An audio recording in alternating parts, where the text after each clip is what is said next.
होते हुए भी यज्ञ का हर एक छोटा बड़ा काम खुद करने से हिचकते नहीं थे।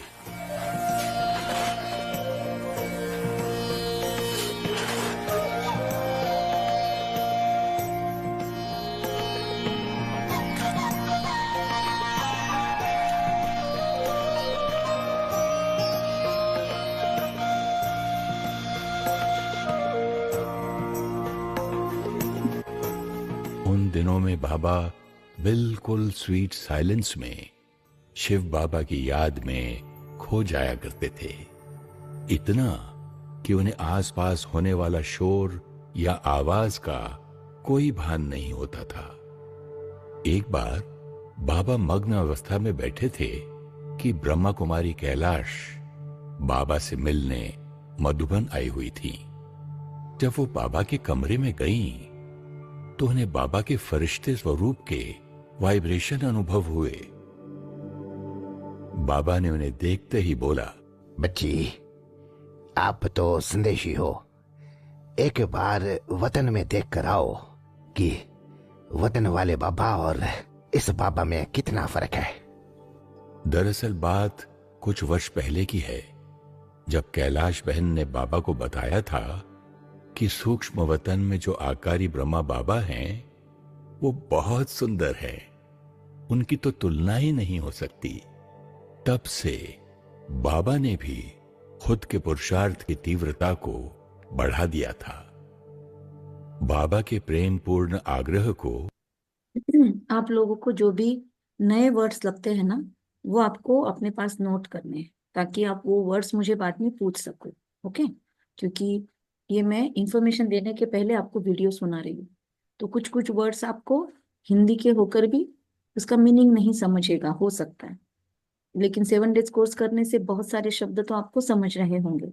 जो नहीं समझा वो लिख के लेना है, ठीक है? बाद में हम इस पे बात करेंगे।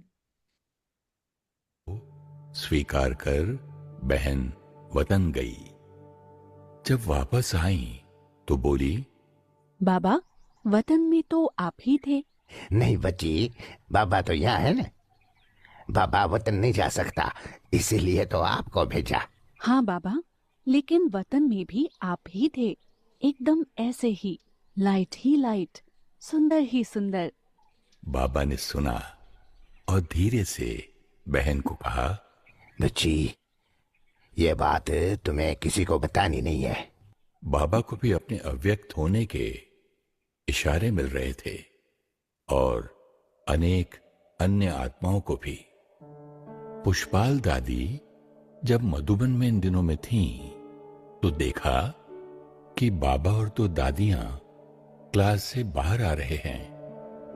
उन्होंने देखा कि दोनों दादियां तो जमीन पर चल रही हैं, लेकिन बाबा जैसे जमीन से धीरे धीरे 2-3 फुट ऊपर ही चल रहे हैं। दादी ने देखा और एकदम आश्चर्यवत होकर एक टक देखती रही। उनको लगा जैसे बाबा फरिश्ते के समान उड़ते जा रहे हैं। कुछ देर बाद वो दौड़ कर गई और बाबा को पकड़कर कहने लगी, बाबा, अब मत जाओ, यहीं रहो ना। हाँ बच्ची, बाबा तो यहाँ ही है, आपके पास है बच्ची। बाबा तो पास है ही और सदा रहेगा। उनके तो वो और करीब होते हैं जो दिन रात शिव बाबा के प्यार में खोए रहते हैं। ब्रह्मा बाबा उसी प्यार की पालना देने के निमित्त थे। वो बच्चों से दूर कैसे हो सकते थे?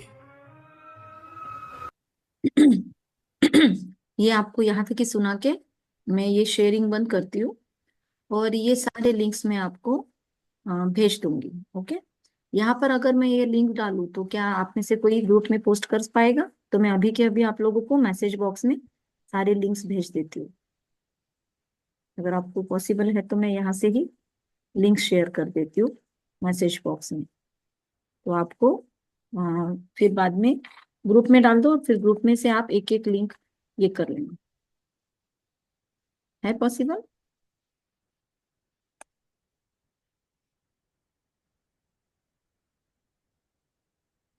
अभी कुछ एक्स्ट्रा इंफॉर्मेशन भी आपके साथ शेयर करूंगी।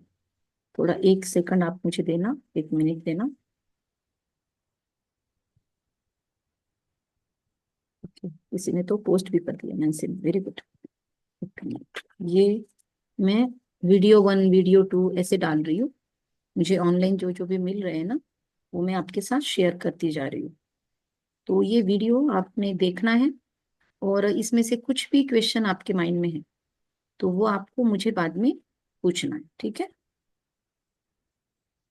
कुछ नए लिंक्स भी मिले हैं मुझे, वो भी मैं आपको शेयर करूंगी। तो ये तो जस्ट एनिमेटेड है। 100% अगर आप में से किसी को पढ़ने का शौक है तो फिर मैं आपके साथ पीडीएफ भी शेयर कर सकती हूँ। एक अद्भुत जीवन कहानी पार्ट 1 पार्ट 2, ऐसे 2 पार्ट्स में परमात्मा के भागीरथ जिनको कहा जाता है। भागीरथ का मीनिंग क्या होता है? भाग्यवान रथ। नए नए वर्ड्स अभी आपको मिलते जाएंगे, अभी इसके आगे जो भी हम मिलेंगे ना, उसमें आपको नए नए वर्ड्स मिलते जाएंगे। तो वो सारे वर्ड्स आपको अपने नोटबुक जो आपने बनाई है, नोटबुक बनाई ना आप सबने, जो नई नई बातें आपको मिल रही है तो उसका नया नोटबुक बनाना। कॉमन बुक में, कोई भी रफ बुक में नहीं लिखना, क्योंकि अभी आपकी खुद की नई जर्नी है। तो इसमें आपको बहुत सारे नए नए वर्ड्स देते जाएंगे हम। जैसे जैसे आपके सेशंस लेंगे तो आपको नए नए वर्ड्स मिलते जाएंगे, और उन वर्ड्स के ऊपर भी आपको बहुत ब्यूटीफुल एक क्या कहेंगे, एनलाइटनमेंट मिल सकता है। एक एक वर्ड भी महत्वपूर्ण है, और कुछ कुछ वर्ड तो ऐसे हैं कि उन वर्ड के ऊपर भी मेडिटेशन हो सकता है। तो ऐसे वर्ड्स मैं आपके साथ शेयर करती जाऊंगी। मतलब मुझे पता नहीं है, वो वर्ड नया हो सकता है, मेरे लिए वो रोज के हैं, पर आपके लिए वो नया हो सकता है। तो आपको तुरंत नोट डाउन करना है, और फिर ग्रुप में पूछ लेना है कि दीदी इसका मीनिंग क्या है, इसका मीनिंग क्या है। तो फिर मैं ग्रुप में ही आपके लिए मैसेज डाल दूंगी, ऑडियो डालूंगी, ताकि फिर आपको सबको समझेगा उसका मीनिंग। ठीक है? अभी आप 3 लोगों का अलग ग्रुप बनेगा, और बाकी अब ग्रुप में से कौन कौन ऑनलाइन देख रहे हैं, क्योंकि ऑनलाइन तो मुझे 59 74 ऐसे भी दिखाई दिया व्यूज, लेकिन वो कौन है मुझे नहीं पता। तो मुझे अभी पता नहीं कि उनको आगे का कैसे वो मेरे साथ कम्युनिकेट करेंगे, क्योंकि आधा अधूरा सुन के भी फायदा नहीं है, क्योंकि सारा रिकॉर्डिंग नहीं होता है। कुछ कुछ कॉपीराइट इशू होते हैं, तो यहाँ पे शेयर भी नहीं करते, हम डायरेक्ट आपको लिंक भेज देंगे। तो अभी उन लोगों ने मेरे साथ बात करनी चाहिए कि हम ऑनलाइन सुन रहे थे, टाइमिंग मैच नहीं हो रहा था, तो पर मुझे अभी तक मैसेजेस नहीं आए हैं, तो आई कांट हेल्प देम। तो हम क्या करेंगे अभी, आप तीनों को मैं एक अलग ग्रुप में शिफ्ट करूंगी, जिसका नाम है अभी शॉर्ट मुरली ग्रुप, ऐसा। तो पहले मैं आपको समझा दूंगी सारा इंफॉर्मेशन, और उसके बाद हम आगे की बात करेंगे। तो बाय द वे, अभी तक आपको काफी कुछ समझाया गया है, तो वो तो मेरे हिसाब से आपको समझ गया है। और उसमें से कुछ क्वेरी है तो आप मुझे पहले पूछ सकते हैं, 1 2 मिनट में देती हूँ, फिर उसके बाद में अगली पूरी बात करेंगे हम। तो पहले आप लोग अपने क्वेश्चन पूछ लो, कुछ है तो। नहीं है तो नहीं, हाँ है तो हाँ, जो भी है आपका, जो भी प्रश्न है ना आपका, तो वो आप मुझे बात कीजिए। दीदी, बोलो। मुझे पूछना है कि बाबा ऐसे ऊपर गए तो मतलब वो इतना हाई लेवल पे थे अपने मेडिटेशन में। हाँ, अच्छा। अच्छा, अच्छा, वो हाँ, इतने राइट राइट, मतलब वो नहीं नहीं, उसका और एक मीनिंग है। एक्चुअली ये जो वीडियो है, ये प्रजापिता ब्रह्मा बाबा के अंतिम समय में उनकी मान अवस्था क्या थी, अवस्था स्थिति क्या थी। मतलब क्या होता है स्थिति और अवस्था, इसके बारे में पहले भी आपसे बात किया था मैंने। स्थिति और अवस्था किसको बोलते हैं, कि अगर कोई भी लाइफ में सिचुएशन आती है तो मेरा रिएक्शन क्या होता है। कोई भी लाइफ में परिस्थिति आती है अचानक, कोई भी परिस्थितियां बोल के नहीं आती। हमारे प्लान किए हुए चीजों से एक अलग चीजें होती रहती है लाइफ में। हमने कुछ और प्लान किया, टाइम पे कुछ और हो जाता है। ऐसे वक्त में हमारा रिएक्शन क्या होता है, तो वो रिएक्शन हमारी स्थिति के आधार पर आता है। हमारी अंदर की अवस्था, आंतरिक अवस्था इसको शब्द बोलेंगे हिंदी में, तो आंतरिक अवस्था, इनर स्टेट पे वो रिएक्शन हम देते हैं। तो वैसे ही जैसे अचानक हम गुस्सा कर देते हैं, हम रिएक्शन क्विक कर देते हैं। कोई हमको अचानक, हमारी गलती नहीं है फिर भी किसी ने हमको नाम रख दिया, अचानक हमको हम पे टॉन्ट कस दिया, तो हम एकदम चिढ़ जाते हैं। ऐसा कुछ होता है ना अवस्था। कोई हमारा ऐसे कहीं से और से आवाज दी सुनाई दे रही है, गायत्री, और मैं अचानक मेरा काम धंधा छोड़ के उधर देख रही हूँ, क्योंकि मुझे गायत्री शब्द से इतना अटैचमेंट है कि मेरे सिवाय किसी और का नहीं हो सकता क्या। लेकिन मेरी आत्मिक अवस्था अगर पक्की है, तो फिर मैं इतना ये नहीं होंगी। अगर कोई मेरे लिए नाम से बोल रहा है तो मुझे डिस्टर्ब होने की जरूरत नहीं है। कोई दूर बैठ के मेरे पास देख देख के भी कुछ बोल रहा है, पर मेरी अवस्था अंदर में सेल्फ कंटेंटेड है, सेल्फ डाउट से मुक्त हूं मैं खुद को रिस्पेक्ट देती हूँ, मैं खुद से बहुत प्यार करती हूँ, और परमात्मा ने मुझे बोला है कि आप सातों गुणों से पूर्ण हो। तो मैं उसको परमात्मा के शब्द समझकर पूरी तरह से अडॉप्ट कर रही हूँ, राइट। तो फिर मैं किसी के भी टॉन्ट से, किसी के भी कटाक्ष से, किसी के भी ब्लेम से, किसी के नाम रखने से, किसी के लड़ने झगड़ने से मैं डिस्टर्ब नहीं होंगी, क्योंकि मैं अभी बॉडी कॉन्शियसनेस से सोल कॉन्शियस में शिफ्ट हो रही हूँ। मतलब हिंदी में कहेंगे देह अभिमान से देही अभिमानी बन रही हूँ। दो शब्द नए मिले, देह मीन्स बॉडी, बॉडी का अभिमान, मैं गायत्री हूँ, मैं काउंसलर हूँ, मैं इसकी माँ हूँ, मैं डॉक्टर हूँ, मैं इंजीनियर हूँ, मैं इस घर की मालकिन हूँ, मैं इन बच्चों की माँ हूँ, एंड सो मैं दादी हूँ घर की, मैं घर की बड़ी हूँ। तो ये सब क्या हो गया, देह का अभिमान, क्योंकि देह के सारे रिश्ते, देह के सारे रोल है। और मैं आत्मा अभिमानी हूँ, मतलब उसको दूसरा शब्द है देही अभिमानी, उसको तीसरा शब्द है अशरीरी। तो ऐसे नए नए शब्द आपको मिलेंगे। तो इन तीनों का नियर अबाउट सेम मीनिंग होता है। देही मतलब देह को चलाने वाला, ड्राइवर, देही। तो देही अभिमानी। और एक जोड़ी मिलेगी आपको, रथ और रथी। रथ मतलब ये बॉडी को हम रथ बोले, तो इसको चलाने वाला रथी, रथवान, आत्मा। तो मैं अगर खुद को आत्मा समझती हूँ तो मेरी अवस्था कैसी होगी, मैं सोचूंगी मैं तो प्यार से भरपूर हूँ, गुस्सा कैसे कर सकती हूँ। गुस्सा आ गया, ओके, मेरे पिछले पास्ट लाइफ के और इस जन्म के सीखे हुए पुराने संस्कार है जो बचपन से थे, पर अब मुझे अवेयरनेस आ गया है। तो अब मुझे इसी सिचुएशन को प्यार से हैंडल करने की ट्राई करनी है। तो हो सकता है 10 बार गुस्सा करूं, 11वीं बार में प्यार से पेश आऊं। 10 बार में 10%, 20% शांति बरतूं, अगली बार और 40%, अगली बार 60%, अगली बार 80%, अगली बार तो पूरी तरीके से मेरे अंदर से रिएक्शन ही नहीं आएगा। कोई गुस्सा कर रहा है, मुझे लगेगा बेचारा क्रोध के वश है, उसको पता नहीं है ना वो भी सातों गुणों से युक्त है, वो भी प्यार से बना हुआ है, पर मुझे तो पता है। तो मुझे अब अगली बार उस पर रहम आएगा। लेकिन ये बार बार की जो आपको पहले पहले दिनों में मैंने होमवर्क दिए थे उस प्रैक्टिस से आएगी। तो ये जो भी हो रही है ना बातें, ये अवस्था की बात है। मतलब अब मेरी अवस्था दिन पर दिन बढ़ती जा रही है, ऊंची होती जा रही है, ऊपर होती जा रही है। Getting my point. तो यस। ब्रह्मा बाबा के जो अभी वीडियो में शॉर्ट मैंने थोड़ा सा दिखाया शुरुआत का, 33 मिनट का वीडियो है वो। तो उस वीडियो में ब्रह्मा बाबा की अंतिम समय की अवस्था का क्या थी, तो उसके पहले तुम ब्रह्मा बाबा कौन है उनके बारे में समझेंगे थोड़ा बहुत। और वीडियो में आपको और भी एनिमेशन के थ्रू मजा आएगा देखने में। लेकिन प्रजापिता ब्रह्मा बाबा मतलब 1936 में परमात्मा शिव ने जिनके शरीर को चूज किया, हम सभी बच्चों को चूज करने के लिए, ढूंढने के लिए, मिलने के लिए। अभी आप सब तक, आपकी सबकी समझो, कंचन जी आपकी आपकी सिस्टर पहचान में है, पूजा की मैं पहचान में हूँ, नैन्सी को उसकी मम्मी ने ये कोर्स करने में लगाया है ना। तो ऐसे हम सबको कहाँ से मिला।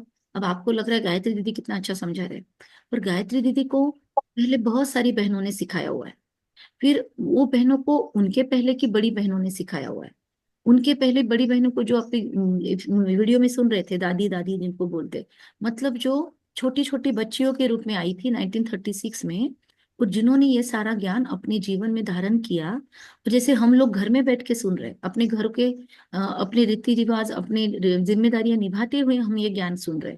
मैं खुद भी गृहस्थ में रहती हूँ, अपने सारे घर के कामकाज सब करते हुए, रिश्तेदारियां संभालते हुए, शादियां वगैरह सब में जाते हुए मैं ये कोर्स करती और इसको समझती जा रही हूँ और आपको भी समझा रही हूँ, क्योंकि आप मेरे कांटेक्ट में हैं। तो मैं गृहस्थ में रह के कर रही हूँ। ऐसे कुछ लोग थे जिन्होंने पूरी तरीके से अपना जीवन ही समर्पित कर दिया, मतलब शादियां नहीं की, या शादी करके भी पूरे के पूरे परिवार ही वहां पे सरेंडर हो गए। जब परमात्मा ने, इसको यज्ञ भी बोलते हैं, संस्था की जगह पे इसको यज्ञ बोलते हैं। यज्ञ क्यों बोलते हैं, यज्ञ के अंदर आहुतियां डलती है। वैसे ही ये जैसे यज्ञ है, और इसमें हम सभी आने वाले यहाँ पे पढ़ने वाले स्टूडेंट्स अपने विकार डालते हैं, विकारों की आहुति डालते हैं, अपने पुराने संस्कारों की आहुति डालते हैं। तो ये हमको समझ, हमेशा अवेयरनेस में रहे हम, इसलिए इसको संस्था की जगह पे यज्ञ बोलते हैं। ओके, तो आपको याद रहे। फिर इस यज्ञ के अंदर जो भी आत्माएं, अभी हमें ना व्यक्तियों के नाम नहीं लेती हूँ, जनरली मेरी आदत पड़ गई, मैं आत्माएं आत्माएं शब्द यूज करती हूँ, क्योंकि आत्मा का देखने का हमको पक्का करना है ना। तो मैंने मेरी बोली भाषा में भी उसको ला लिया है। अभी आप लोग थोड़ा आपके आसपास के लोग देख के यूज करना। आप आत्मा आत्मा बोलने लगोगे तो लोग डर भी सकते हैं, तो थोड़ा सा लोग देख के आप यूज करना। अभी आप लोगों को तो कोर्स करवाया हुआ है, इसलिए मैं आपके सामने यूज कर रही हूँ। तो थोड़ा ये ज्ञान को ना अपने लाइफ में लाते हुए प्रिकॉशंस लेने पड़ेंगे, क्योंकि आपने अकेले अकेले कोर्स किए हैं। अगर आपके कपल या आपके घर के कोई लोग आपके साथ बात करते थे, कोर्स करते थे, तो फिर आप इजीली इसको हैंडल कर सकते थे। लेकिन अभी दुनिया वाले आपके आसपास के लोग कैसे हैं, वो जनरल ही रहेंगे, और आप आ गए संगम युग में, वो रह गए कलयुग में। समझ में आ रहा है? आपके हाँ हाँ घर में भी बहुत लोग कलयुग में हैं और आप संगम युग में हो। तो आपकी लाइफस्टाइल, आपकी सोच अब डिफरेंट होगी। आपको परमात्मा ने अलग चश्मा दे दिया है इस ज्ञान का। इसी चश्मे को कहेंगे तीसरी आंख। तो आप लोगों की अभी तीसरी आंख खुल गई है, लेकिन उन लोगों की नहीं खुली है। तो आपको उनके ऊपर रोब भी नहीं झाड़ना है, खुद को तीसमार खा भी नहीं समझना है, ईगो भी नहीं रखना है कि देखो मुझे सब ज्ञान मिल गया, ये तो अज्ञानी है। ऐसा वर्ड कभी नहीं यूज करना। आपको दूसरे बीके जो मिलेंगे, ब्रह्मा कुमारी इसको शॉर्ट में बीके बोलते हैं, तो दूसरे बीके जो आपको मिलेंगे, हो सकता है वो ऐसे ही वर्ड यूज करते हुए दिखे, कोई पुराने लोग भी आपको दिखे। गलती से मैं भी कभी आपको ये शब्द यूज करती हुई दिखाई दूं, पर आपको याद रखना है, राइट, कि आपको कभी भी BK non BK word use कीजिए, किसी को अज्ञानी नहीं बोलने का। राइट, ज्ञानी अज्ञानी ये शब्द बड़े ठीक है, बोले तो बोले, हमको नहीं बोलना है। हम किसी को अज्ञानी नहीं बोल सकते। उनको ये वाला नॉलेज नहीं है जो परमात्मा दे रहे हैं, पर दुनिया का दूसरा नॉलेज हो सकता है ना उनको, और हमको पता नहीं। हमने आज ज्ञान लिया और हम 10 दिन काम करके अपने ऊपर एक गुण ला सकते हैं। हो सकता है ऐसी कोई आत्मा हो जो फर्स्ट फास्ट गैलप करने वाली हो, जिनके लिए परमात्मा बोलते हैं last so fast, fast so first. तो हो सकता है ऐसी कुछ आत्माएं बाद में आए और वो 7 डेज कोर्स कर ले। हमको क्या पता ऑनलाइन कौन कौन देख रहा है, कहाँ कहाँ पे। ऑनलाइन तो बहुत अभी फ्री में रखा हुआ है सब कुछ, तो ऑनलाइन बहुत लोग कोर्स करके भी खुद पे काम कर रहे हैं, है ना। तो हमको क्या पता कि ऑनलाइन कौन क्या काम कर रहे हैं और कौन कितना आगे जा रहा है। तो हम किसी को अज्ञानी नहीं बोल सकते। हो सकता है आज आपको दिखे कि वो नॉन बीके है, और हो सकता है कल वो कोर्स करके आपसे भी ज्यादा स्पीड अप करे और आपसे भी फास्ट वो सारे गैलप कर ले शक्ति या गुण परमात्मा से, आपसे भी गहरा योगी बन जाए। इसीलिए कभी भी रिस्क नहीं लेना, क्योंकि आपको बाद में पछतावा होगा। ओके, तो मैं ना बहुत सारी चीजें, मेरी कहाँ कहाँ की फाइल खुलेगी मैं आपको बोलती जाऊंगी, आप अपने अपने पास नोटिंग करते जाना। अगर कोई फाइल ओपन करके मैंने क्लोज नहीं की मतलब अगर कोई टॉपिक मैंने छेड़ा और क्लोज नहीं किया, तो आप मुझे याद दिलाना, ठीक है। क्योंकि अभी एंडिंग की तरफ कोर्स जा रहा है, तो मुझे जितना जितना समझ में आ रहा है, जितना शेयर कर पाऊंगी उतना मैं शेयर करती जा रही हूँ। मेरी स्पीड भी थोड़ी बढ़ी हुई है, मैं थोड़ा कम करती हूँ बात करने की, क्योंकि मुझे ऐसे लग रहा है अब मैं सारा कुछ आपको दे दूँ। तो एक्चुअली प्रजापिता ब्रह्मा जो थे, उनको 1936 में परमात्मा ने चूज किया।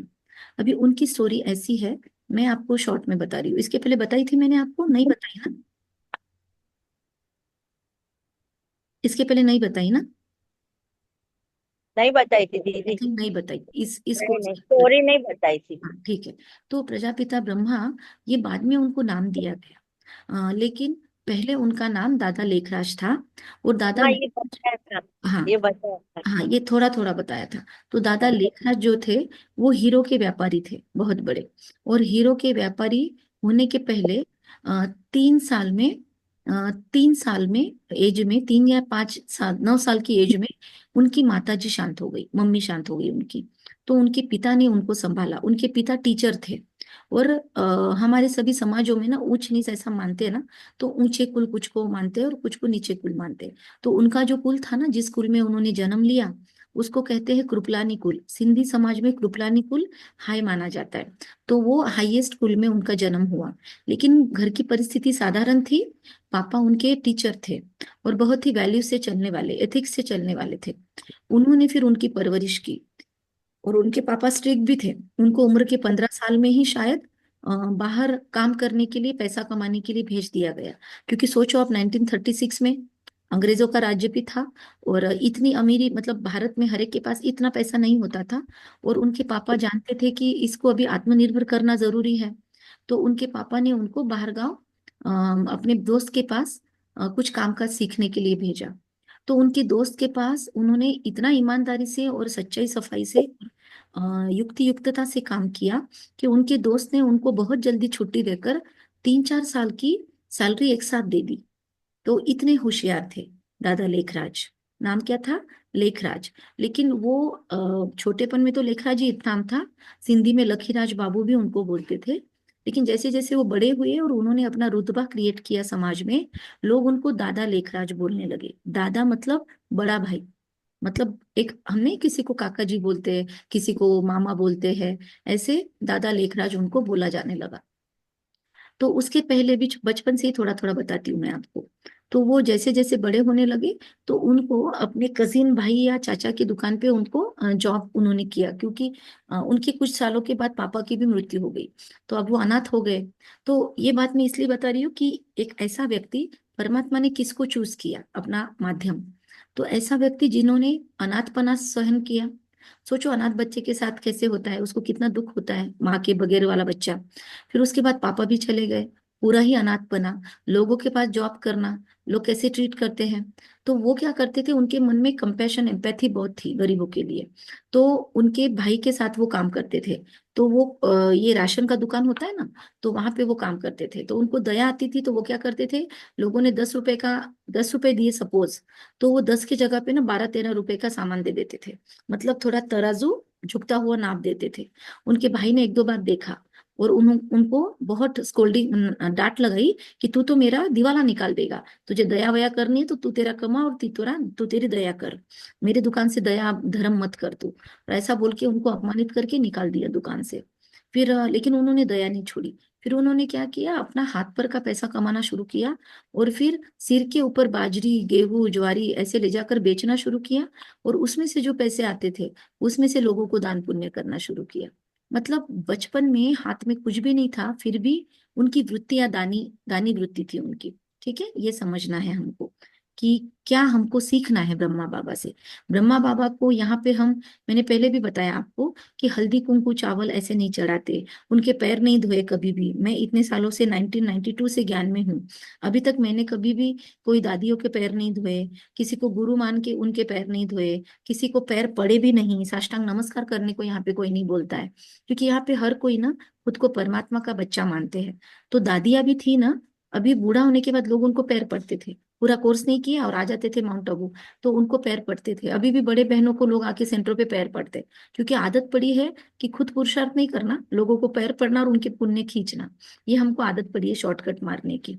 और कभी कभी रिस्पेक्ट के खातिर भी हम लोगों के सामने झुकते हैं जो हमसे बड़े हैं, तो दोनों भी भावनाएं होती है। तो दादिया फिर बाद में लास्ट में मना करना उन्होंने बंद कर दिया, वरना पहले तो पैर नहीं पड़ने देते थे, कहते थे आप भी आत्मा हो, हम भी आत्मा है, तो आप पैर नहीं पड़ना, आप तो हमारे भाई हो, रूहानी भाई हो, तो आप जैसे आंखों से आंखें मिला के बात करो, ऐसे वो दादिया कहती थी। मतलब यहाँ पे दृष्टि योग एक विशेष स्टाइल का है। मतलब जैसे आप मुझे देख रहे हो और मैं यहाँ से आपकी दृष्टि में देख रही हूँ, आपके यहाँ पे भ्रुकुटी मध्य में देख रही हूँ, ये दोनों आईब्रोज का सेंटर भ्रुकुटी मध्य, आपका लर्न हो गया होगा ना शब्द। तो मैं आपकी भ्रुकुटी में देख रही हूँ और मैं आंखों से सोच रही हूँ कि परमात्मा की ऊर्जा आ रही है और मेरी आंखों से आपको मिल रही है, तो आपके यहाँ पे जाके वो एनर्जी इकट्ठा हो रही है। मतलब मैं परमात्मा से ब्लेसिंग्स ले रही हूँ और अपनी शुभकामनाएं ऐड करके आप तक भेज रही हूँ। ये सारी चीजें एनर्जी के फॉर्म में हो रही है। ठीक है, जैसे अभी मैं नैन्सी के लिए सोचती हूँ, कुछ मन में प्योर थॉट्स में उनके लिए कर रही हूँ। अगर आप चाहो तो और आपकी वीडियो ऑन करो, तो हम थोड़ा सा अभी से दृष्टि योग का ट्राई करेंगे। तो अपनी आपकी आंखें दिखनी चाहिए मुझे, ऐसा आपका चेहरा दिखे, ऐसे आप वीडियो ऑन करो, तो हम थोड़ा ट्राई करेंगे। ठीक है, सो अभी जैसे पूजा ने वीडियो ऑन किया, तो मैं पूजा को देख रही हूँ, पूजा मुझे देख रही है। तो पूजा मुझे कहाँ देखेगी, क्या ड्रेस पहना है, हाइट बॉडी कुछ नहीं देखेगी, यहाँ पे देखेगी सोल के फॉर्म में। और देखेगी एक चमकती हुई लाइट मेरे पीछे, देखो मेरे पीछे जो वीडियो है उसमें वो ब्रह्मा बाबा के भ्रुकुटी में लाइट है और नीचे हम बैठे हैं, हमारे दृष्टि लाइट है, तो ऐसे लाइट देखेंगे। फिर मैं पूजा के लिए कुछ ब्लेसिंग्स या शुभकामनाएं सोच रही हूँ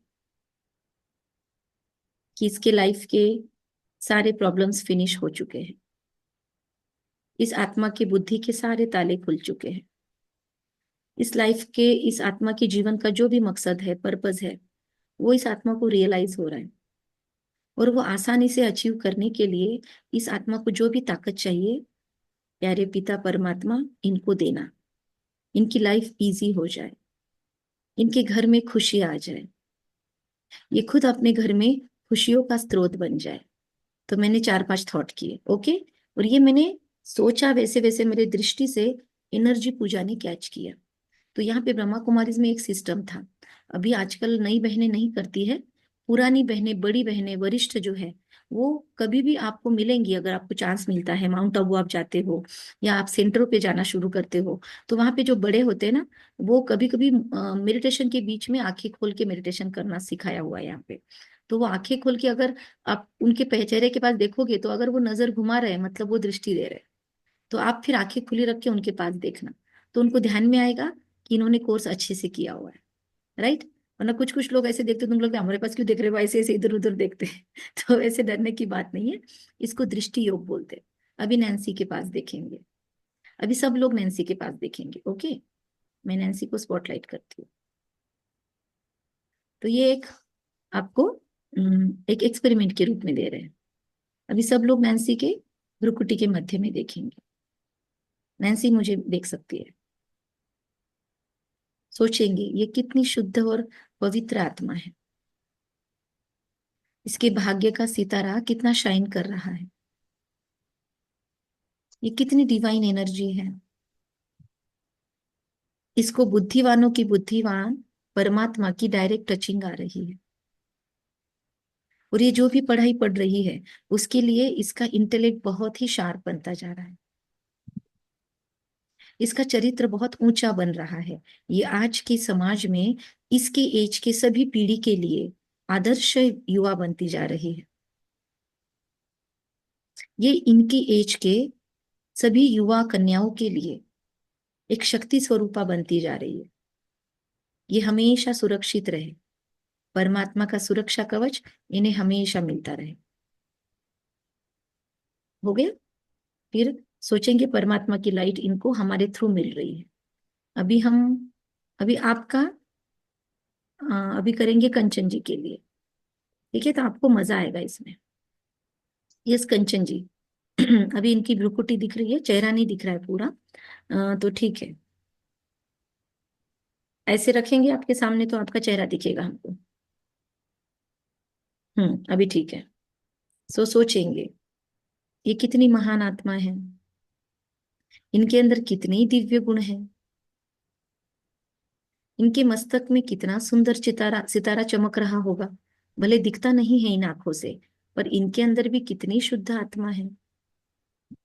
इन आत्मा के जीवन के सारे विघ्न नष्ट हो जाए, इनके रिश्ते सारे बहुत सुंदर सुमधुर हो जाए,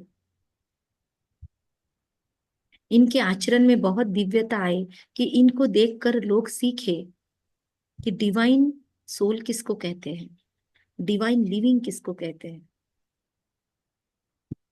इनकी समझ विकसित होती जा रही है, इनका सद्विवेक जागृत हो रहा है, इनके सारे पुराने विकर्म विनाश हो जाए, इनको अपने सारे पास्ट कार्मिक लाइफ के अकाउंट सेटल करने में आसानी हो।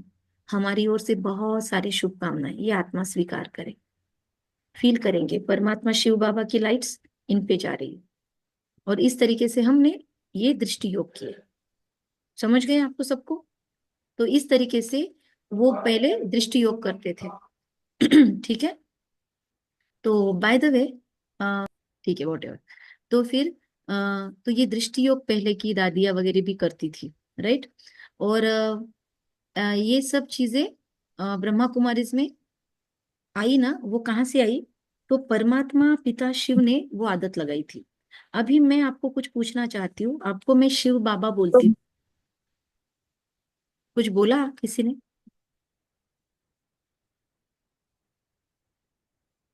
ओके। परमात्मा मैं अभी शिव बाबा बोलती हूँ, तो आप लोगों को परमात्मा से पिता की फीलिंग आती है क्या? या बाबा बोलने के बाद कोई साधु महात्मा फील होता है आपको?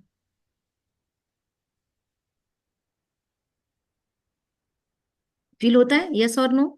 थम्स अप करो या वाई डालो मैसेज में। यस। ओके। अभी प्रजापिता ब्रह्मा ये नाम उनको बाद में पड़ा, तो मैं आपको स्टोरी बता रही थी। तो दादा लखीराज जो थे वो इतने शार्प थे, उनकी माइंड इतना शार्प था और बुद्धि इतनी शार्प थी। तो परमात्मा ने उनको क्यों चूज किया, ये हम बात कर रहे थे। तो फिर उसके बाद में अपने जीवन में उन्होंने बहुत सात्विकता से वो रहे, और इधर उधर से करके उन्होंने अपने जीवन यापन की। अपने मासी के घर पे वो रहते थे। उनके मासी के घर पे मासी ने उनको बहुत प्यार से रखा। और उसके बाद में जैसे बड़े होने लगे तो फिर उनकी शादी हुई, फिर बच्चे वगैरह भी हुए। लेकिन उन्होंने उस दौरान में एक ज्वेलर के पास अपना काम करना शुरू किया, जॉब करना शुरू किया। अब ज्वेलर के पास उनको क्या जॉब मिला मालूम है? वो ज्वेलर की दुकान का कहते हैं कचरा भी महत्वपूर्ण होता है। तो उनको ये काम था कि रात में सारा ज्वेलरी के शॉप में का कचरा जमा करना है और उसमें से गोल्ड निकाल कर ढूंढ कर देना है, जब कचरा जला के जो भी गोल्ड निकलता है। तो ये काम उनके पास था। उन्होंने इतनी मेहनत और ईमानदारी से वो काम किया कि सबका दिल जीता। उनकी क्वालिटी बहुत थी। देखो, एक साधारण इंसान होने के बावजूद क्वालिटीज क्या क्या थी। फिर उनके ईमानदारी, ऑनेस्टी, क्रिएटिविटी। एक दिन उनकी शॉप पे मालिक के शॉप पे उनके एक व्यापारी आया, बहुत बड़ा हीरे का व्यापारी, हीरा लेना चाहता था। उन्होंने अपने पास का हीरा दिखाया उनको, डब्बी खोल के, साधारण डब्बी थी। तो उसने बोला, नहीं मैं तो बहुत रिच हूँ, मुझे ऐसे हीरे से कुछ नहीं होगा, मेरा मुझे बहुत एकदम हाई फाई हीरा दिखाओ। तो उन्होंने बोला, हमारे शॉप में यही हाई हीरा है। तो फिर वो बोला, नहीं चाहिए, मैं दूसरे शॉप पे जाता हूँ। वो निकलने लगा। तो उतने में ये इन्होंने तब तक विश्वास जीता था। तो इनको मालिक के साथ बीच में बात करने की अलाउड थी। तो उन्होंने बोला, अरे मालिक, आपने वो भूल गए, आपके पास वो नया आया हुआ हीरा। तो मालिक सोच में पड़ गया, कौन सा हीरा है भाई, मुझे नहीं पता और इसको पता है। तो फिर वो शांत रहा कि कुछ तो कुछ होगा, ये बोल रहा है। तो बोला, वो अंदर रखा हुआ लेके आओ इनको, आपने बोला था आपने खुद के लिए रखा है, इनके लिए लेके आओ। तो फिर मालिक शांत बैठा और ये अंदर गए। और अंदर से ना 2 मिनट उनका वो हीरा लेके अंदर गए, और अंदर से एक छोटी सी गोल्ड की डिब्बी लेके आए। और उन्होंने वो डिब्बी एकदम सलीके से ऐसी खोली स्टाइल में, और वो डिब्बी खोल के उसके अंदर कपास के अंदर वो हीरा रखा हुआ था। तो उन्होंने बोला, ये वाला हीरा। तो मालिक भी देखने लगा कि ये कहाँ से लेके आया। और वो बोला, अरे वाह, ये ही मुझे चाहिए। और वो व्यापारी लेके गया और उसके दुगने तिगने दाम दे के गया। तो मालिक ने बाद में पूछा, ये कहाँ से लाया तूने, मैंने कब लिया ये हीरा, मुझे कैसे याद नहीं। तो कहा, ये वही हीरा था जो आप पहले बेच रहे थे, आपने सिर्फ उसका प्रेजेंटेशन सही से नहीं किया था, आपने सिंपल डिब्बे में रख के बेचना शुरू किया था। मैंने उसी का गोल्डन डब्बे में रख के दिया, आपकी गोल्ड की वैल्यू भी आ गई, गोल्ड की डब्बी भी बिक गई और हीरा भी बिक गया। तो मालिक हंसने लगा और मालिक ने समझ लिया कि ये बच्चा बहुत आगे जाएगा, क्योंकि ये बहुत क्लेवर है, बहुत होशियार है। और इसने अपनी होशियारी और सूझबूझ से वही हीरा उस आदमी को भी सेटिस्फाई किया और वही हीरा बेच भी दिया। तो इसीलिए फिर उन्होंने इन्हें अपना पार्टनर बना लिया, इनकी क्रिएटिविटी, सूझबूझ, ईमानदारी देख के। तो फिर पार्टनर बनाने के बाद में धीरे धीरे फिर वो चले गए तो इनको ही मालिक बना दिया। तो इस तरीके से ये एक ज्वेलर बन गए, एक हीरो के बहुत बड़े नामचीन व्यापारी बन गए। और इनका व्यापार इतना बड़ा था कि आपको बुक अगर पढ़ लोगे, उनकी स्टोरी सुन लोगे तो थोड़ा थोड़ा मिलेगा, बुक में सारा डिटेल मिलेगा। तो मैं शॉर्ट में बताती हूँ आपको कुछ कुछ चीजें, क्योंकि समय भी देखना है हमको। तो क्वीन विक्टोरिया के एग्जीबिशन है, आपको पता होगा, उनका एक बहुत अच्छा एग्जीबिशन है यूरोप में, लंदन में, जहाँ पे उनका पैलेस है, पता है आप लोगों को? तो उस पैलेस में अभी भी अपना कोहिनूर हीरा रखा हुआ है भारत का। और उसी के अंदर एक डायमंड का बक्कल रखा हुआ है। बक्कल मतलब वो बालों को लगाते हैं ऐसा रबर, पर उसको डायमंड लगा हुआ है, और उस डायमंड में म्यूजिक है। तो दादा लकीराज बाबू की छोटी बेटी जो है, वो ब्रह्मा कुमारी बनने के बाद में उनको बहुत जगह से बुलावे आते थे। दादी निर्मल शांता उनका नाम था। तो वो कलकत्ता में रहते थे और अभी उन्होंने शरीर छोड़ दिया। तो वो एक बार घूमने के लिए यूरोप गए। तो फिर घूमने जाते हैं तो हर एक चीज देखते हैं। तो वो एग्जीबिशन में देख गए और उन्होंने वो देख के एकदम से वो जोर से चिल्लाए, तो वहां के वार्ड भी भागते आ गए कि क्या हो गया। तो वो बोले, अरे ये तो बाबा का बनाया हुआ है, मतलब ये मैंने पहना हुआ भी है। तब सबको समझा। तो क्वीन विक्टोरिया जैसे लोग उनके कस्टमर्स थे। फिर अलग अलग प्रांतों के राजा, उदयपुर के राजा, नेपाल के राजा, ये सब उनके कस्टमर्स थे। और इनके रानियों के महलों में जनरल लोगों को आने की अलाउड नहीं होती थी, व्यापारियों को। लेकिन इनका चरित्र इतना ऊंचा था, इनकी रहने की स्टाइल, इनकी बात करने का सलीका बहुत ही रॉयल था, रॉयल्टी बहुत थी इनके अंदर। और हाइट भी 6 फीट थी, तो एकदम ऊंचे घराने के दिखने में भी। तो उनको हर जगह अलाउड था। एंट्री। तो रानियों के महलों में भी उनको एंट्री थी। इतना रिस्पेक्ट से सभी इनको देखते थे। तो सोच लो इनका, इनके लिए राजाएं अगर ये आने वाले हैं ज्वेलरी लेके, तो राजाएं अपना दरबार रोकते थे। इतना तक उनकी स्टोरीज में सारी बाद में लोगों ने बताई हुई है। तो इतना ज्यादा रिस्पेक्ट उनके लिए था। मतलब सोचो, राजा ऐसे बोलते थे इनको कि शायद भगवान से गलती हो गई है कि राजा के सारे संस्कार तो आप में है और राजा हमको बना दिया। और फिर इनकी पार्टीज वगैरह भी होती थी। मतलब फॉरेनर्स भी आते थे। एकदम कराची में एकदम सेंटर पॉइंट पे उनका दुकान था। भारत पाकिस्तान एक था तब। कलकत्ता में भी एकदम सेंटर मार्केट में उनका शॉप अभी भी है। अभी भी आप वहां पे उनके शॉप को देख सकते हो। लखी चंद ऐसा कुछ ज्वेलर्स का नाम है उनका। तो वहां पे उनका शॉप अभी भी है। कराची में भी अभी भी शॉप है, अब तो उन्होंने वो बेच दिया है। लेकिन उनके बेटे और उनके पोते द्वारा अभी भी शॉप चलता है। मुंबई में भी है और कलकत्ता में भी है। तो उनको इतना रिस्पेक्ट मिलता था समाज में। तो सोचो। और फिर उनकी पार्टी जाती होती थी तो उस टाइम पे भारतीयों को नॉनवेज खिलाना, शराब की पार्टी में धुन करना, ये अंग्रेजों ने जानबूझकर गलत आदतें लगाई थी। और भारतीय लोग भी अपने को फॉरेनर्स को फॉलो करने के, इसलिए पाश्चात्य संस्कृति को फॉलो करने के इसमें धुन में अपने सारे चरित्र और अपने सारी संस्कृति को मिटा बैठे थे। तो वो लोग सारे पार्टीज में पूरा जैसे फॉरेनर लोग करते थे वैसे वो अपनी पार्टी देते थे। लेकिन इनकी पार्टीज में कभी नॉनवेज नहीं परोसा जाता था, सात्विक भोजन ही मिलता था। तो जो हाईफाई लोग आते थे वो बोलते थे दादा आपकी पार्टी तो सुखी रही, रुखी सुखी रही। तो इनका जवाब होता था, आप लोग मुझे क्या देते हो? कागज के नोट। और मैं आपको क्या देता हूँ उसके बदले में? क्योंकि व्यापारी थे सारे, तो मैं आपको हीरे देता हूँ। तो मैं अपने लाइफ में आपको कभी भी छोटी चीज के बदले बड़ी चीज ही दूंगा। तो मेरी पार्टी भी होगी तो वहां पे आपको जो बढ़िया चीज है वही मिलेगी, सात्विक खाना ही मिलेगा, घी में पके हुए माल ही मिलेंगे। आपको कोई भी गंदी चीज, निचले दर्जे की चीज नहीं मिलेगी। नॉन वेजिटेरियन या फिर शराब जैसी निचले दर्जे की चीज आपको नहीं मिलेगी। आपको हाई प्रोटीन वाली चीजें और भारतीय संस्कृति वाली चीजें ही मिलेगी। तो इस तरीके से इनके जवाब होते थे। तो बहुत ही क्लेवर थे। और पढ़ाई ज्यादा नहीं हुई थी पर होशियार बहुत थे। और फिर उन्होंने 12 गुरु किए थे अपने लाइफ में। और गुरुओं पे उनकी बहुत श्रद्धा होती थी। लेकिन एक बार क्या हुआ, जैसे 60 साल की एज उनकी पास होती गई तो उनको वैराग्य आने लगा। और उनकी पत्नी ने उनको बोला कि हम अब, जैसे भारतीय संस्कृति में नियम है कि उम्र के 25 साल 0 to 25 पढ़ाई करना है गुरुकुल में जाके। ओके। तो तब तक पढ़ाई का समय, ब्रह्मचर्य का समय, 25 से लेकर 50 साल तक का समय गृहस्थ का। तब बच्चे पैदा करो, अपनी गृहस्थी संभालो, सेट करो अपना व्यापार। 25 से लेकर 75 वैराग्य लेना शुरू करो। बच्चों को, आने वाले बच्चों को अपना राजपाट सौंप दो।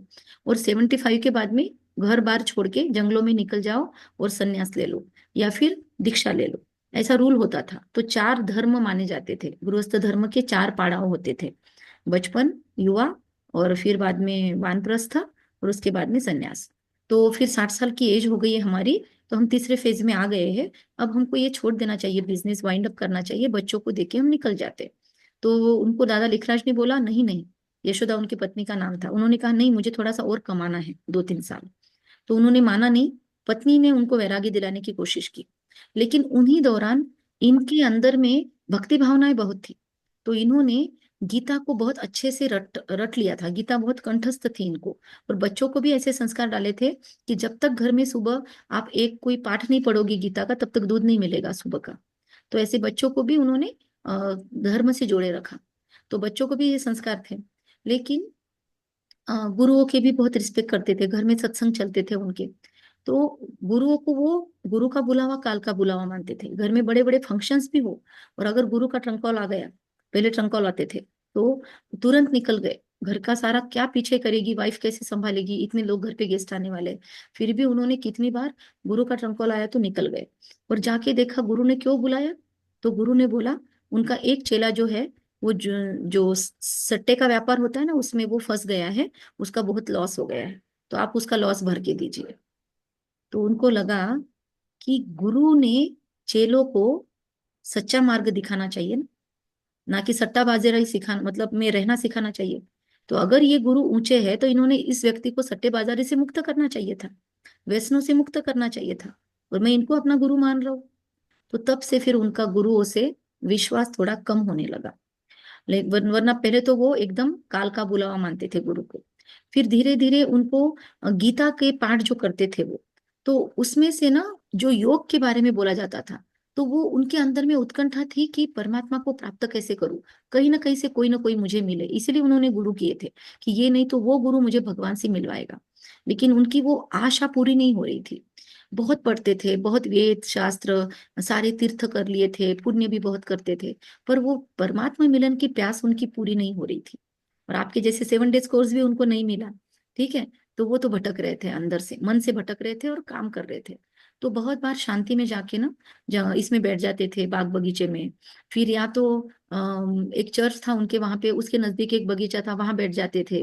या अगर व्यापार के लिए कलकत्ता जाते थे या कराची जाते थे, तो अपने मित्रों के, हैदराबाद जाते थे, तो अपने मित्र के बगीचे में जाकर शांति से बैठ जाते थे। तो सबको उनका नेचर ध्यान में आ रहा था कि आजकल ये थोड़ा शांत रहने लगे, कि परमात्मा की खोज करते थे।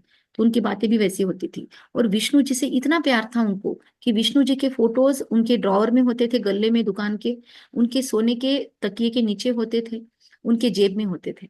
और वो जानबूझकर चुपचाप निकाल के देखते थे उनको बार बार, क्योंकि लोग हंसेंगे ना, ये क्या करते, बार बार क्या देखते रहते। बहुत भक्ति थी उनकी पराकाष्ठा वाली, और विष्णु जी को बहुत मानते थे। लेकिन एक बार क्या हुआ, उनके मित्र के हैदराबाद या कहीं के वहां पे जब वो शांति में बैठे थे और गीता के सिखाए हुए मेडिटेशन को ट्राई कर रहे थे, तो उनको कुछ साक्षात्कार होने लगे।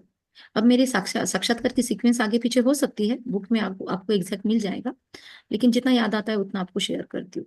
तो उनको पहला साक्षात्कार हुआ कि आई थिंक, हाँ, पूरी दुनिया में ऐसे हाहाकार मचा हुआ है, और हिंदू मुस्लिम आपस में लड़ रहे हैं, कहीं बाढ़ आई है, कहीं भूकंप हो रहे हैं, कहीं ज्वालामुखी फट रहे हैं, लोग हाहा कर करके त्राही त्राही करके मर रहे हैं, मतलब होलसेल में मृत्यु हो रही है। और उनको क्या दिखा, ऐसे क्या कहेंगे उसको, आग का गोला आ रहा है और वो जमीन पे गिर रहा है। अब उस टाइम पे, और योर काइंड इंफॉर्मेशन, मिसाइल नहीं बने थे, तो उनको लगा धूमकेतु है, मिसाइल धूमकेतु जैसे दिखते हैं ना, मिसाइल तब बने ही नहीं थे, तो उनको पता ही नहीं था कि इसको क्या बोलते हैं, इसलिए उन्होंने बोला आग का गोला। अब वो आग का गोला नहीं था, अणुबॉम्ब उसके बाद में बने। युद्ध, विश्व युद्ध बाद में हुए, बाद में युद्ध में वो अणुबॉम्ब डाले गए हिरोशिमा नागासाकी पे, उसके पहले ये साक्षात्कार हुए उनको। तो उनको ये दिखा, और उन्होंने बाद में शेयर किया कि ऐसे गोले दिखे उनको, आके गिर रहे हैं, और जो फेंक रहा है वो भी मर रहा है, और जिस पे फेंका जा रहा है वो देश भी तबाह हो रहा है। तो अभी वैसी हालत है। तो ये हालत उनको तब दिखाई दी, विनाश का साक्षात्कार था वो, पर उनको समझा नहीं, खुली आंखों से दिखाई दिया। और ये खूने नाहक खेल देख के, वो तो एकदम कंपैशनेट पर्सन थे, तो उनके आंखों में आंसू आ गया और उन्होंने आंखें खोल दी और कहा मुझे नहीं देखना है ये सब, मुझे मत दिखाओ जो भी दिखा रहे हैं। फिर उसके बाद में उनको और एक दृश्य दिखाई दिया, दूसरा साक्षात्कार। उसमें उनको बहुत ब्यूटीफुल, सुंदर सतयुग की दुनिया दिखाई दी। तो वो सतयुग की दुनिया में उनको दिखाई दिया बहुत सुंदर सुंदर, क्या कहेंगे, प्रिंस प्रिंसेस आ रहे हैं, और वो प्रिंस प्रिंसेस आके एक बहुत सुंदर अपनी धारण कर रहे हैं देह, उनको प्रिंस प्रिंसेस का चोला मिल रहा है ना। प्रिंस प्रिंसेस बन के वो दुनिया में आ रहे हैं, मतलब आत्मा ही नीचे आ रही है, और उन आत्माओं को प्रिंस प्रिंसेस का शरीर मिल रहा है। तो इस तरीके से उनको दिखाई दिया। तो इतनी सुंदर दुनिया और इतना सुंदर सुंदर दृश्य देख के उनको बहुत खुश हुए वो। फिर उसके बाद में उनको मैसेज आया अंदर से कि तुम्हें भी यहाँ पे जाना है, और खत्म। तो वो और खोजने लगे, ये कौन है मुझे करवा रहा है। तो उन्होंने जाके अपने गुरुओं से इंक्वायरी करना शुरू की कि गुरु जी क्या आपने मुझे साक्षात्कार करवाया। तो गुरु उनके पास देखते रहे कि हम इसके लिए तरसते हैं, हम खुद इतने रिचुअल्स करते हैं, इतनी श्रद्धाओं में हम जाते हैं, इतने हम पूजा पाठ तप आदि करते हैं कि हमको ऐसा हो, हम यहाँ से आपको ऐसे साक्षात्कार नहीं करवा सकते। हम जो करते हैं वो आपको सिखा सकते हैं, मतलब मंत्र वगैरह इतना हम कर सकते हैं। तो उनको ध्यान में आ गया, उन्होंने कहा एक गुरु ने कि ये तुमको कोई और शक्ति प्रेर रही है, कोई व्यक्ति का, ये साधारण व्यक्ति का काम नहीं है। फिर उनको अवेयरनेस आ गया कि गुरुओं से मेरा उद्धार नहीं होने वाला है, मुझे अपने आप पे काम करना है। फिर वो और ज्यादा अपनी अवस्था को एकाग्र करने लगे, और ज्यादा एकांत में उन्होंने बढ़ा दिया। और धीरे धीरे फिर एक दिन उनको, उनके घर में सत्संग चल रहा था, गुरु आए थे, और उनके घर के सारे लोग आसपास में बैठे थे। और अचानक से उनको यहाँ पे कुछ हेवीनेस फील हुआ, और वो हेवीनेस फील होते ही वो वहां से उठ के चले गए। उनका नियम था, वो कभी उठते नहीं थे सत्संग में से। उस दिन उनको उठा हुआ देख के उनके पत्नी और उनकी वाइफ दोनों भी उनके साथ में पीछे पीछे गए। नहीं, पत्नी उठने लगी तो वाइफ ने, उनके बहू ने कहा कि आप मत आइए, मैं देख के आती हूँ कि दादा क्यों उठे हैं। तो फिर वो जाके चली गई, उसका नाम राधा था। तो वो बहू जाके देखने लगी और वापस आई नहीं। तो फिर उनकी पत्नी भी पीछे पीछे गई, यशोदा नाम की। तो फिर वो बहू ने जाके देखा कि वो जो उस कमरे में हमेशा मेडिटेशन करते थे, उस कमरे में अंधेरा था, लेकिन फिर भी ये जहाँ पे बैठे थे उनके आसपास में पूरा लाल प्रकाश फैला हुआ था, और वो एकदम किसी अलग ही अवस्था में थे। उनकी पत्नी और ये दोनों झांक रहे थे दरवाजे में से। तो फिर उन्होंने पूछा कि दादा क्या हो रहा है, आप क्या देख रहे हो? तो उन्होंने कहा, एक लाइट थी, एक माइट थी। लाइट मतलब प्रकाश, माइट मतलब पावर। तो एक लाइट थी, एक माइट थी, और उसने मुझे बोला कि तुझे नई दुनिया बनानी है, वो जो तुझे दिखाई दी थी, और वो तुझे बनानी है। लेकिन फिर बोले अब, तो बोले अब मैं उसको फिर से ढूंढ रहा हूँ, वो कहीं चली गई है वो ज्योति। उसने मुझे ऐसा इशारा देकर, पर उसने ये नहीं बताया मैं अकेला कैसे करूंगा ये सब, मुझे करना कैसे है। तो मैं उस ज्योति को फिर से ढूंढ रहा हूँ।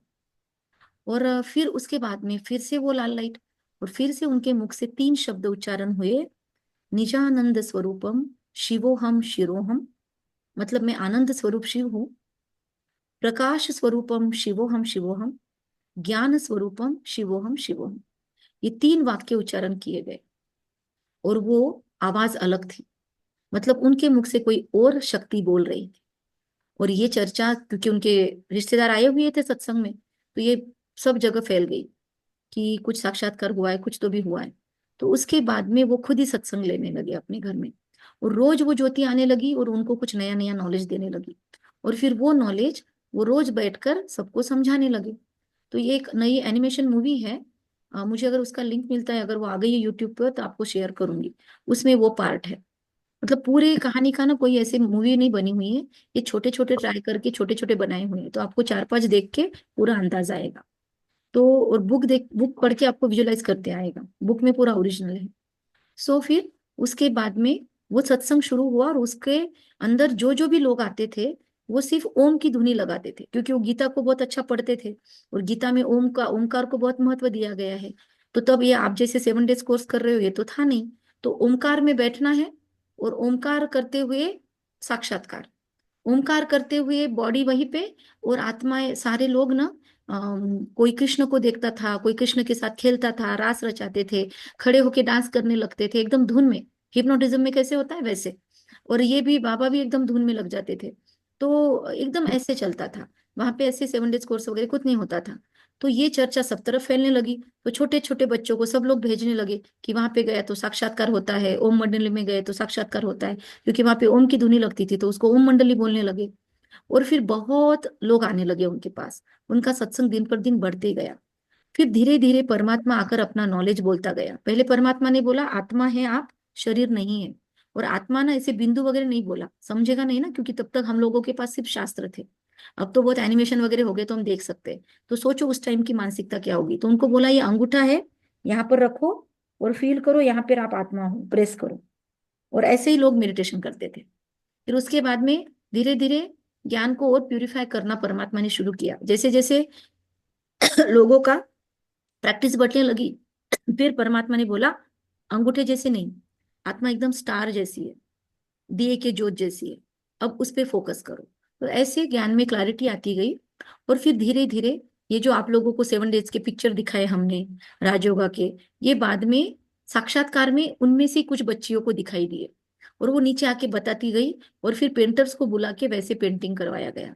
फिर उनको पूछा गया आपने यही देखा था कृष्ण? तो बोला नहीं, मैंने तो बहुत इससे बहुत सुंदर देखा था। अब सोचो, संपूर्ण सत्व प्रधान कृष्ण को यहाँ के कलर्स कैसे बना सकेंगे? हमारे पास तो इस दुनिया के कलर्स है, और उसने तो उस दुनिया का स्वर्ग का कृष्ण देखा। तो वो डायरेक्ट नहीं बोल देती थी कि ये कृष्ण नहीं देखा मैंने, इससे भी कुछ अलग ही था। पर फिर भी इमेजिनेशन कर करके, क्योंकि जो जाते थे वो नहीं पेंटिंग करते थे, पेंटिंग करने वाले पेंटर होते थे, तो ऐसे पिक्चर बनाए गए। और उस पे से ये 7 डेज का पूरा कोर्स बना।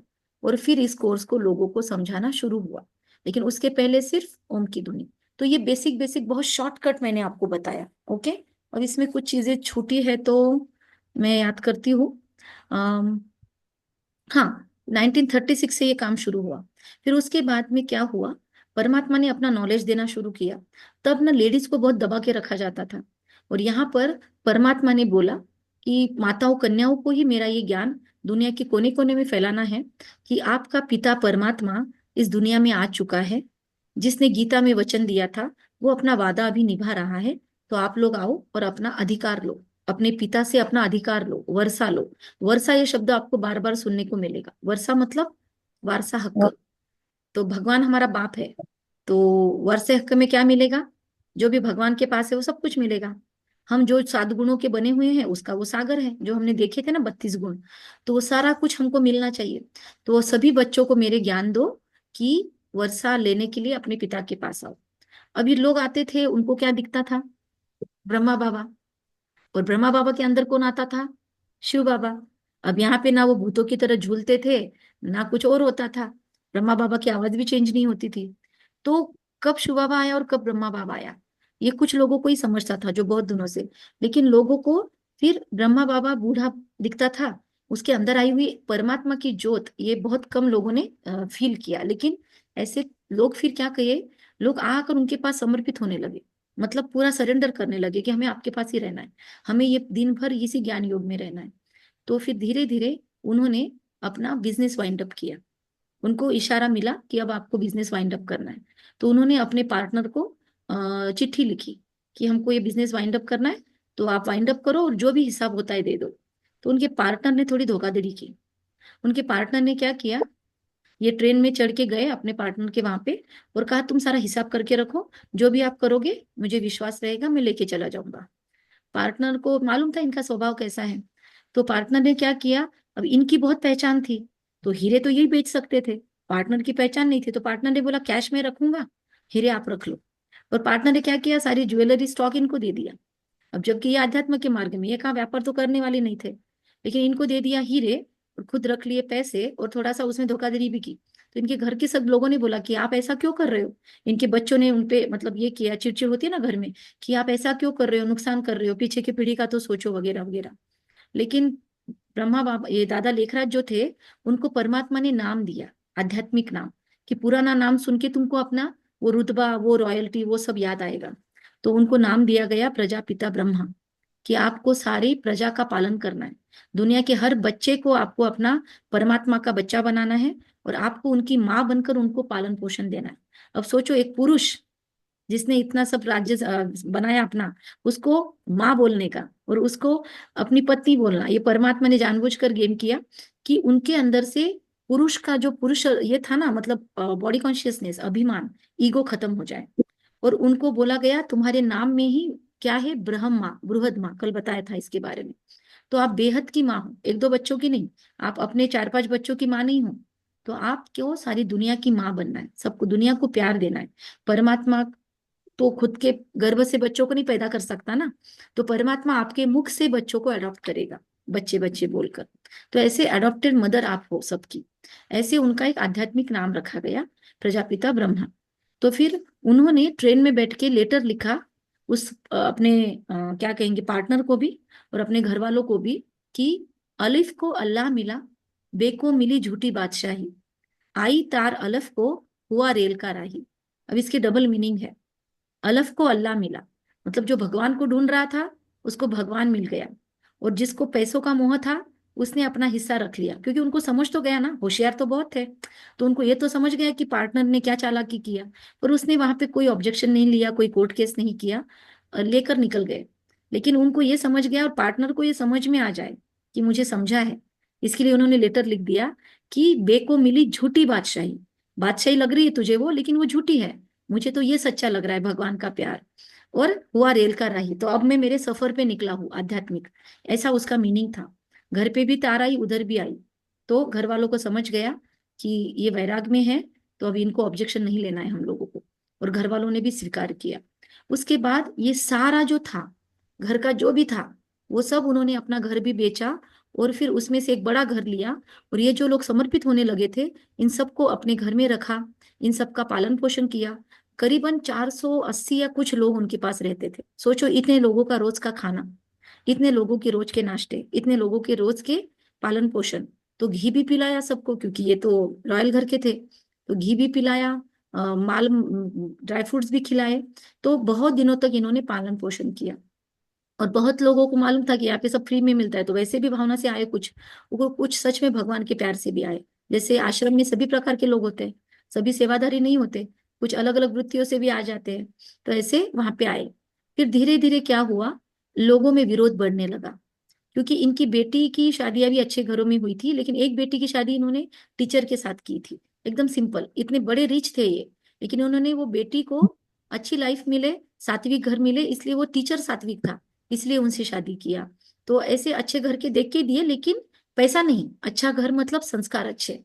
लेकिन उस एक बेटी को उनको तकलीफ बहुत घर में घर वाले देते थे, तो वो बेटी छोड़ के आ गई और उसने कहा मुझे इस यज्ञ में सेवा देनी है। तो उनके ससुर जी को किसी ने भड़का दिया, वरना वो बहुत अच्छे दोस्त थे।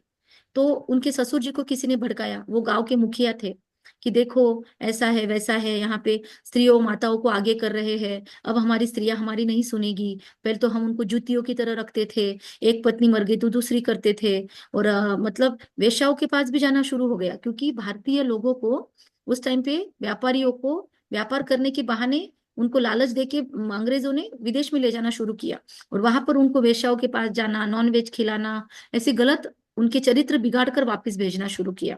अब ये सात्विक व्यवहार वाली आत्माएं जो ज्ञान योग सीख रही थी, उनको कैसे वो पसंद आता था, तो वो बोलती थी आपको बना के दे देंगे, हम नहीं खाएंगे, हम अपनी जान नहीं खराब करेंगे, अपना शरीर नहीं खराब करेंगे, धर्म नहीं बांटेंगे।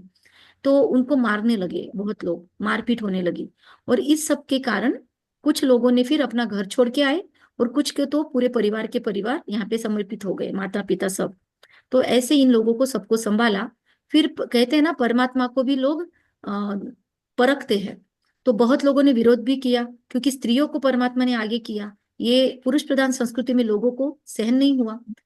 फिर बहुत लोगों ने बहुत कुछ किया और लांछन लगाना शुरू किया कि ये दादा लेखराज है ना, मतलब इनका और वो छोटी छोटी कन्याओं का गलत संबंध है। तो सोचो, इतने गंदे आरोप भी लगाने शुरू किए, जबकि इन्होंने तो अपना पूरा परिवार वहां पे समर्पित किया, इनकी बेटी, इनकी पत्नी, इन सब लोगों को ब्रह्मा बाबा के अंदर एक अलग ही झलक दिखाई देने लगी, तो उनकी पत्नी भी उनको बाबा बोलने लगी। सोचो क्या अवस्था बनाई होगी उन्होंने, पति नहीं दिखता था उसमें से, उनमें उनको पिता दिखता था। सोचो, एक पत्नी अपने पति को पिता माने, कितनी ऊंची अवस्था उनकी होगी। फिर उनकी बच्चियां उनको, हमारा बाबा लौकिक नहीं समझते थे, लेकिन ये पूरे दुनिया का पिता है, इस भावना से परमात्मा ने इनको चूज किया, तो सबकी भावनाएं ट्रांसफॉर्म हो गई। और यहाँ पे आपको 3 शब्द याद रखने, इसके पहले भी शायद बताया था, लौकिक, अलौकिक, पारलौकिक। तो लौकिक मतलब हमको जिन्होंने शरीर से जन्म दिया, वो हमारे लौकिक माता पिता। जिन्होंने ज्ञान के द्वारा हमको जन्म दिया, प्रजापिता ब्रह्मा, ये हमारे अलौकिक माता पिता। ओके, अगर ब्रह्मा पुरुष के रूप में देखे उनको तो पिता, और अगर ब्रह्मा नाम से देखे तो माता, तो वो अलौकिक माता पिता। और जो इस लोक के नहीं है, जो ऊपर के लोक से नीचे आए हैं, और जो दिखते नहीं है आंखों से, जिन्होंने ब्रह्मा के माध्यम से हमको एक्सेप्ट किया, उनको हम कहेंगे पारलौकिक पिता। तो क्लैरिटी आ गई। लौकिक पिता मतलब जिन्होंने आपको जन्म दिया, अलौकिक पिता मतलब प्रजापिता ब्रह्मा, और पारलौकिक पिता मतलब शिव बाबा। पिता को बाबा बोल सकते हैं, तो इसलिए हम शिव पिता, शिव भगवान ऐसे बार बार नहीं बोलते, ओम नमः शिवाय, ओम नमः शिवाय, शिव बाबा बोलते हैं।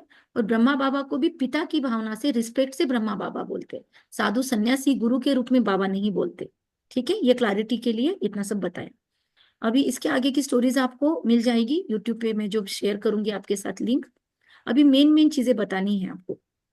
तो 1950 के पहले 1947 में फिर इंडिया पाकिस्तान अलग हुए, भारत को स्वतंत्रता मिली और बहुत मारकाट हुई।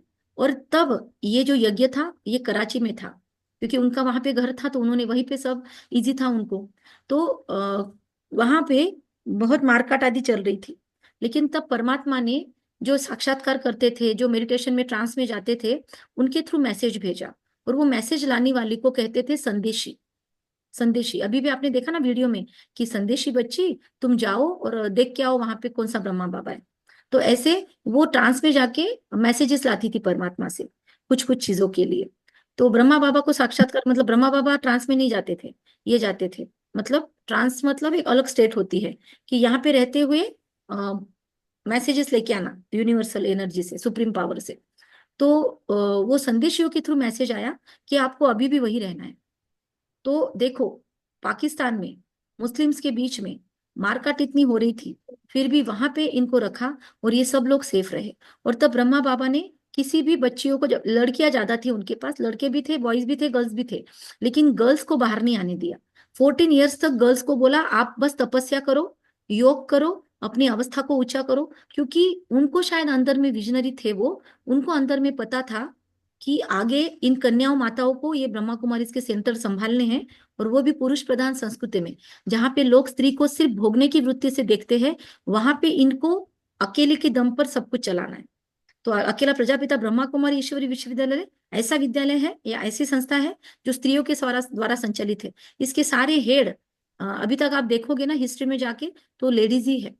तो ऐसे समाज में अगर इनको अबला बनाया हुआ है समाज में, उनको अगर मुझे स्थापित करना है तो इनको सबला बनाना पड़ेगा। तो इनके अंदर की ताकत बहुत चाहिए कि इनको देख के ही गलत वृत्ति वालों की वृत्ति चेंज हो जाए, इनके अंदर से देवियों के साक्षात्कार हो। और ये ऊपर से नहीं होता, ये अंदर की अवस्था होती है कि आपको देख के लोगों को आप दिखे ही नहीं, आपके अंदर से एक पावरफुल पर्सनालिटी दिखे।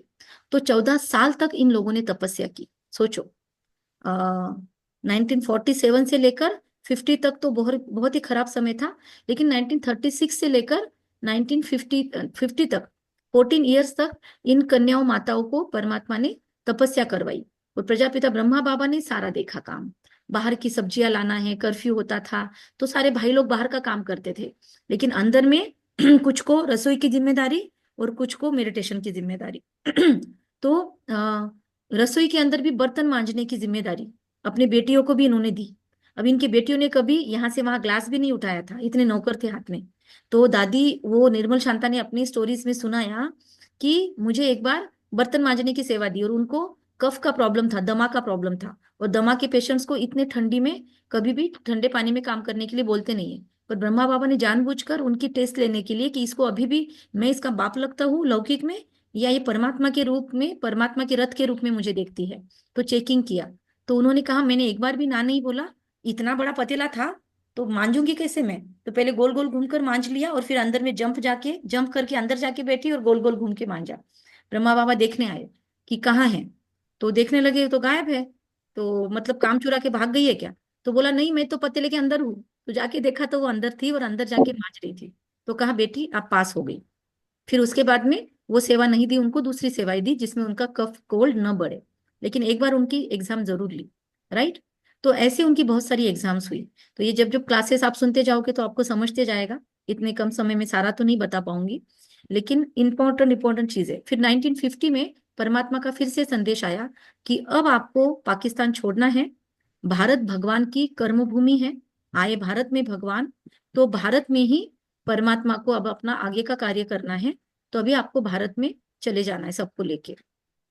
तो जब ये निकले तो पाकिस्तान के सारे मौलवी आदि सब इकट्ठा हुए, और उन्होंने कहा आप तो अल्लाह के क्या कहेंगे, अल्लाह के बंदे हो, और आपके यहाँ होने से यहाँ पे बहुत सुकून है, हमको शांति मिलती है, हमको आप में से कोई हिंदू मुस्लिम का फीलिंग नहीं आता, आप तो सबको एक नूर के रूप में देखते हो, तो आप यहीं पे रहो दादा, आप जाओ मत, हम आपका पूरा केयर लेंगे। पर इनको कुछ लोगों ने भारत में से बोला कि आप आओ भारत में, हम पूरी जिम्मेदारी लेंगे, पूरा खर्चा देखेंगे। और फिर वहां से बड़ी शिप करना, इतने उसमें से कुछ बच्चे चले गए। बीच में ऐसा हुआ इनके पास का पैसा भी खत्म होने लगा, क्योंकि अब कितने दिन तक संभालते थे, कमाई का तो सोर्स नहीं था, इन्होंने अपना व्यापार का पूरा लगा दिया, और सारे आने वाले भी कोई कमाई नहीं करते थे, तो खाने पीने में सब चला गया। तो ऐसा समय आया कि उसको बेगरी पार्ट बोलते हैं, मतलब बेगर जैसी अवस्था, कि सुबह का शाम को नहीं और शाम का सुबह को पता नहीं था कि खाने को मिलेगा कि नहीं। तब भी उस अवस्था में भी ब्रह्मा बाबा डगमगाए नहीं, बोला ये बच्चे किसके हैं। मतलब वो आती थी ब्राह्मणी रसोई वाली कि बाबा कुछ भी नहीं है किचन में, क्या बनाएंगे, इतने लोगों को क्या खिलाऊं, थाली बजाने का समय आ गया है। थाली बजाते थे कि खाना खाने आ जाओ, तो बोलते थे 11 बजे है अभी, 10 साढ़े 10 बजे है। और मम्मा जो दिखाई ना आपको जगदम्बा सरस्वती, उनके पास डिपार्टमेंट था, तो उनको बोला गया, वो उम्र के 9 ईयर्स में मम्मा जगदम्बा सरस्वती इस यज्ञ में आई, और उनको बहुत छोटी उम्र में ही उन्होंने अपनी अवस्था को बहुत पावरफुल बनाया, और ब्रह्मा बाबा से भी ऊंचा पुरुषार्थ किया। और ब्रह्मा बाबा को वो अपने पिता तुल्य मानती थी, क्योंकि उनके पिता गुजर गए थे और बहुत पेन में थी, तब उनकी माता और वो आए थे यहाँ पे, और उनको ब्रह्मा बाबा में अपने पिता की झलक महसूस हुई, और जाके उन्होंने बाबा की गोद में अपना सर रखा, और उस दिन से उन्होंने ब्रह्मा बाबा को अपना नंबर वन पिता माना, सच्चा पिता माना। और ब्रह्मा ब्रह्मा बाबा की आज्ञा उनके लिए नंबर वन आज्ञा, शिव बाबा की आज्ञा नंबर वन आज्ञा। तो उन्होंने छोटी उम्र में ही अपने में इतनी मैच्योरिटी लाई कि बड़े बड़े बूढ़े भी उनको मम्मा बोलने लगे। इतना उनमें रॉयल्टी और हिम्मत थी। फिर बहुत लोगों ने कोर्ट केस डाले, क्या क्या लांछन लगाए। तो वो कोर्ट केस लड़ने के लिए ब्रह्मा बाबा ने 13 साल की लड़की को भेजा, सोचो, 16 साल की बच्ची को भेजा। और वहां पे जाके कोर्ट में जज साहब के आगे भी मम्मा दृढ़ता से खड़ी रही, उनको मम्मा बोलते गए। उन्होंने खुद के लिए बोला, उनका नाम राधे था, तो उन्होंने ब्रह्मा बाबा को बोला आप मुझे ओम राधे बोला करो, क्योंकि ओम शब्द सुन के मैं आत्मा हूं, ये मुझे याद रहेगा। और फिर धीरे धीरे उनको ब्रह्मा बाबा ने कहा कि आप जगदम्बा सरस्वती हो, मतलब जगत की माँ हो, और सरस्वती मतलब आपके वाणी से अनेकों का उद्धार होगा। तो उनको ये टाइटल दिए गए। तो जगदम्बा सरस्वती या मम्मा कोर्ट में खड़ी होती थी ना, तो उसकी भी आप देख सकते हो एनिमेटेड वीडियो, मुझे मिलते रहेंगे, मैं आपको भेजती रहूंगी। बीच में 2-3 दिन क्लास नहीं होगा तो आपको ये मैं शेयर करूंगी, तो आपको देखना जरूर टाइम पे। तो उन्होंने कैसे कोर्ट केस लड़ी, आपको सब मिल जाएगा उसमें। तो उनका इतना मतलब कोर्ट जज ने भी उनके आगे नतमस्तक हुआ कि छोटी बच्चियां इतनी कैसे पावरफुल है, इनके अंदर बहुत रूहानी ताकत है, स्पिरिचुअल पावर है इनके अंदर। तो ऐसे परमात्मा ने अपनी बच्चियों को पावरफुल बनाया। और 1950 में सब कारोबार उधर का समेट के बहुत बड़ी शिप करके समुद्र के मार्ग से फिर ये पूरा कारवा माउंट आबू में राजस्थान में एक बहुत बड़े राजा के महल को उन्होंने लिया। और वहां पे ये सब लोग एक साथ रहना था ना, तो इसलिए बड़ा महल चाहिए था, बड़ी ये क्या कहेंगे बिल्डिंग। और वहां पे आके ये सब लोग रहे।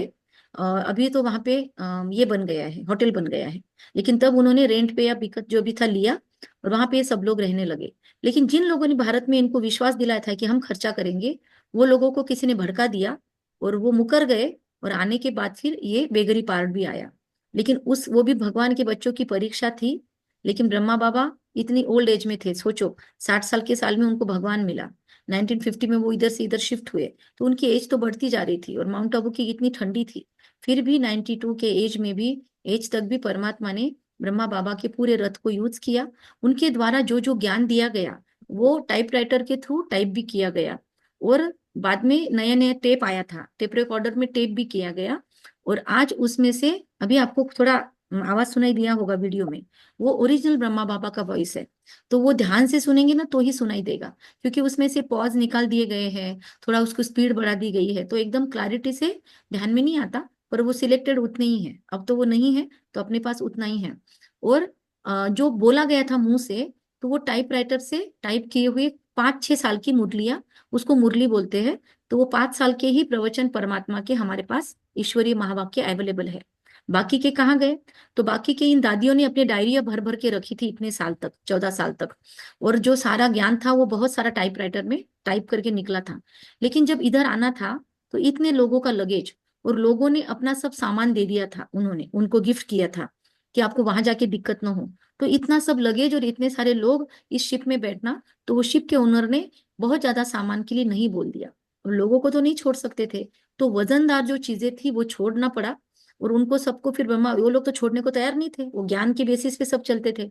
तो ब्रह्मा बाबा ने सबको प्यार प्यार से, छोटे बच्चों को कैसे बहलाते वैसे बोला कि बच्चे ये सब कुछ ना द्वापर युग में आप फिर से निकालना, और इससे आप शास्त्र बनेंगे। तो ये सारा संदूकों में डाल दो। तो संदूकों में डालने लगा या सारे मुरलिया, सारे बुक्स उनके लिखे हुए, और उसको लॉक लगा के जमीन में गाड़ दिया। और जितने कुछ, लेकिन कुछ कुछ के छिपाए हुए थे, और कुछ कुछ जो साथ में इस इधर उधर भेजी गई थी पोस्ट से मुरलिया, पाकिस्तान से इधर भारत में, उतनी सिर्फ अभी हमारे पास पेंडिंग है। तो उतने को ही रिवीजन किया जाता है। लेकिन वो जो मुरलिया है, वो ईश्वरीय महावाक्य है, वो इतने ब्यूटीफुल है, इतने पावरफुल है कि आज आपने कुछ सोचा और आपको उसका जवाब मुरली में मिलता ही मिलता है। इतने, अब ये क्या टेक्निक है ये तो भगवान को मालूम, ना मुझे पता ना किसी को पता। और आपको भी एक्सपीरियंस जरूर मिलेगा, तो जब आप मुरलियां सुनने लग जाओगे। अब हमारे ग्रुप में से कोई लोग जिम्मेदारी ले तो मैं उनको दूंगी कि मैं जब नहीं रहूंगी तो वो लोग आपको अलग समय पे मुरली सुनाए, या इस समय पे मुरली सुनाए। छोटे छोटी फॉर्म में आपको थोड़ा थोड़ा मुरली सुनाएंगे 15-15 मिनट में, शॉर्टकट में, कि मुरली कैसे समझनी होती है, कैसे पढ़नी होती है, कैसे अर्थ समझना होता है। क्योंकि नॉर्मल हिंदी जैसे वर्ड लगते हैं पर उसके मीनिंग अलग होते हैं। जैसे स्वदर्शन चक्र, अब लोगों को बोलेंगे तो उनको तो वो श्री कृष्ण के हाथ का दिखेगा, लेकिन आपको स्वदर्शन चक्र बोला तो आपको, मैं कहाँ पे थी आत्मा, परम धाम में, फिर मैं सतयुग में आई, फिर मैं त्रेता युग में आई, फिर मैं द्वापर युग में आई, फिर मैं कलयुग में आई। तो आप लोग अगर वो फील करोगे तो वो सुदर्शन चक्र घुमाना हो गया। तो हर युग में मेरे कैसे श्रेष्ठ से श्रेष्ठ स्वरूप थे, वो याद करने से वेस्ट थॉट्स आपके खत्म हो सकते हैं। तो मैं आपको बोलूंगी सुदर्शन चक्र घुमाओ, तो दूसरे लोगों को नहीं समझेगा पर आपको समझेगा। तो ऐसे एक एक शब्द के वर्ड्स के मीनिंग है और उस पे से समझने की बातें हैं। तो आपको पहले 8-10 दिन हम अलग से मुरली सुनाएंगे। उसके बाद इसी लिंक पे रोज सुबह 6 से 7 का टाइमिंग होता है, जिसमें रोज की मुरली चलती है, हम हैप्पी विलेज से लेते हैं। तो ये आध्यात्मिक सेवा अलग चलती है, सोशल सेवा अलग चलती है टोटली, और ये ब्रह्मा कुमारी की सेवा अलग चलती है। ना इधर का पैसा उधर, ना उधर का पैसा इधर लगाते हैं हम। ये हमने पूरा भगवान की आज्ञा के हिसाब से किया हुआ है। तो अगर आपको समझ में आता है तो आप आधे घंटे के लिए 6 से 7 वाली मुरली भी ज्वाइन कर सकते हो। लेकिन शुरुआत में मैं आपको थोड़ा सा समझाऊंगी। अभी मैं कुछ दिनों के लिए बाहर गाँव जा रही हूँ, 14 से लेकर 17 तक मैं नहीं हूँ। 17 तक को शायद मैं आ जाऊंगी, पर पता नहीं कब आऊंगी मैं। तो 14 से 17 तक मैं आपका कोर्स शायद नहीं ले पाऊंगी। तो उसके पहले एक हाथ सेशन में लेने की कोशिश करूंगी, जाने की तैयारी भी है। पर मैं कोशिश करूंगी आपको मुरली तक मैं पहुंचा दूं। उसके बाद में आप चाहो तो रोज मॉर्निंग में उस लिंक पे जुड़ सकते हो।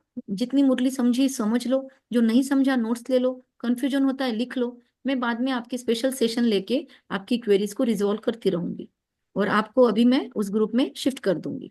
तो अभी ब्रह्मा बाबा की स्टोरी शॉर्टकट में तो आपको समझाई। अभी बाद में क्या हुआ, कैसे ब्रह्मा बाबा गए 18 जनवरी को, वो सारी चीजें आपको वो वीडियोस में समझ जाएंगी। ठीक है।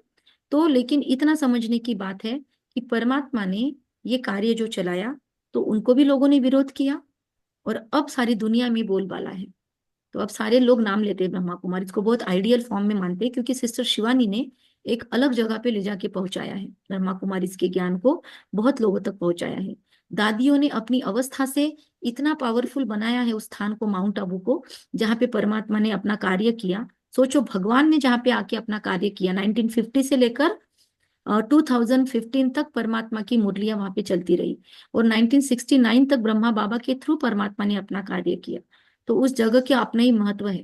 अभी भी लोग वहां जाते हैं तो वहां की फीलिंग्स अलग है। पांडव भवन बोलकर एक स्थान है माउंट आबू में, तो वहां पे जाने के बाद आप लोगों को जरूर ले जाया जाता है। अगर आप ब्रह्मा कुमारी के थ्रू जाते हो तो वहां पे अलाउड है, अदरवाइज घूमने जाते हो तो अलाउड नहीं है, क्योंकि वहां का पवित्र अभी तक संभाल के रखा हुआ है। तो वहां पे अभी भी वो पावरफुल एनर्जी है, जहाँ पे हम जाते हैं मेडिटेशन के लिए बीच बीच में। आपको भी कभी ट्राई करेंगे आपको भेजने का शिविर में, या ले जाने का हमारे साथ में, कोशिश करेंगे हम कोई इसमें जाने का। ठीक है। तो आप लोग अपने माइंड में रखना, थॉट डाल के रखना यूनिवर्स में कि मुझे आना है माउंट आबू एक बार, तो भी भगवान की कर्मभूमि देखना है। तो मैनिफेस्ट होगा होगा, भगवान सुनेगा आपका। और एक चीज बतानी थी, और क्या बोलना था आपको। मुरलिया तो समझानी है, ब्रह्मा बाबा की स्टोरी बताई। हाँ, 19 फिर ब्रह्मा बाबा जाने के बाद, ब्रह्मा बाबा के बाद कार्य कैसे होगा। तो दादी गुलजार नाम से आज उनका दिन है। आज से 2-3 साल पहले उन्होंने अपना शरीर छोड़ा, महाशिवरात्रि के दिन ही 11 मार्च को। तो दादी गुलजार मतलब एक छोटी सी कन्या 9 साल की आई थी, जिनकी भी स्टोरी मैं आपको आज शेयर करूंगी। आपको मैं आज 3-4 वीडियो के लिंक भेजूंगी, जिसमें दादी गुलजार का लिखा हुआ है, वो आप बाद में सुन लेना। तो दादी गुलजार जी की स्टोरी क्या है, वो कैसे आई। तो उनको परमात्मा ने अपना नेक्स्ट रथ के रूप में चुना। पहला भागीरथ ब्रह्मा बाबा, और दूसरा दादी गुलजार, उसके बाद में कोई नहीं। अब लोग तो ये भी रूमर फैलाते हैं कि इसमें आ रहे परमात्मा, उसमें, अभी कहीं पे भी परमात्मा नहीं आ रहे हैं। ठीक है, यूट्यूब भरा पड़ा है ऐसे निगेटिविटी से भी, तो हमको वहां पे नहीं जाना है। हम आपको प्रॉपर ऑथोराइज लिंक देते रहेंगे। तो दादी गुलजार के शरीर में 1969 से 2015 तक आके परमात्मा ने अपना ज्ञान सुनाया, तो उसको कहते हैं अव्यक्त अवतरण। और ब्रह्मा बाबा के शरीर में जो भी मुरलियां भगवान ने ज्ञान दिया, उन मुरलियों को कहते हैं साकार मुरली। और दादी गुलजार के थ्रू जो ज्ञान दिया, उसको कहते हैं अव्यक्त मुरली। ये 2 शब्द आप याद रखना। इसके बाद का सारा मैं आपको मुरली के सेशन में समझाऊंगी। तो आज बहुत कुछ मिला आपको, कंफ्यूजन भी हो सकता है, कुछ क्वेश्चंस भी बहुत सारे होंगे, तो ये बाद में आप मुझे पूछना। लेकिन जो त्रिमूर्ति में दिखाया जाता है, ब्रह्मा विष्णु महेश, उसमें आपने कभी सोचा होगा बाकी सभी वेल शेव्ड दिखते हैं देवी देवता, केवल एक ब्रह्मा को व्हाइट दाढ़ी वाला दिखाते, दाढ़ी मुझ भी दिखाते, वेल शेव्ड नहीं दिखाते, और व्हाइट दिखाते, उसमें भी व्हाइट दिखाते। उसका मीनिंग है अनुभवी, बूढ़े बाल, बूढ़े व्हाइट बाल मतलब बूढ़ापा, मतलब अनुभव लिया हुआ व्यक्ति, और वृद्ध व्यक्ति। तो परमात्मा ने प्रजापिता ब्रह्मा के द्वारा ये ज्ञान हमको सुनाया, ये कहीं ना कहीं शास्त्रों में भी नोंद है। बस हमने उन ब्रह्मा जी को 4 मुख दिखा दिए।